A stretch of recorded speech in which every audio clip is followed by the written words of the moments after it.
मित्रांनो, तुम्ही क्रिकेट सगळेच बघतात.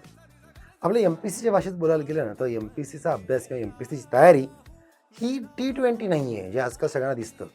ही टेस्ट आहे. टेस्ट मॅच आहे, जी लांब चालते. मग तसंच आताच्या परीक्षेचं उदाहरण घेऊन सांगतोय, की विघ्न येत राहणार. जसं की टेस्ट मॅचमध्ये कधी पाऊस पडतो, कधी वादळ येतं, लाईट डीम असतो आणि त्यामुळं त्या टेस्टचा टेम्पो मिस होतो.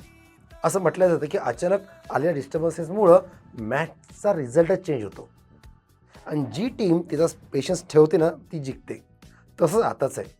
मान्य परीक्षा पुढं जातीये किंवा जात असेल, दोनदा पुढं गेली आहे, पण तुम्ही तुमचा टेम्पो मिस करू नका. एक्झाम पुढं जाईल, नाही जाईल, गोष्ट वेगळी. आपलं काम काय? अभ्यास करणं. जोपर्यंत आयोग नोटीस देत नाही, तोपर्यंत आपण अभ्यास करत राहणं आणि या बाकीच्या चर्चांपासून दूर राहणं. एक्झाम पुढे गेली तर अभ्यास सोडणार आहे का आपण? आणि एक्झाम आता झाली तर बुडणार आहे का आपण? नाही. आपल्याला अभ्यास करायचा आहे. बाकी जाऊ द्या चुल्यात. तुम्ही तुमचा अभ्यास चालू ठेवा. फालतू तुम्ही डिस्ट्रॅक्ट आणि डायव्हर्ट होऊ नका.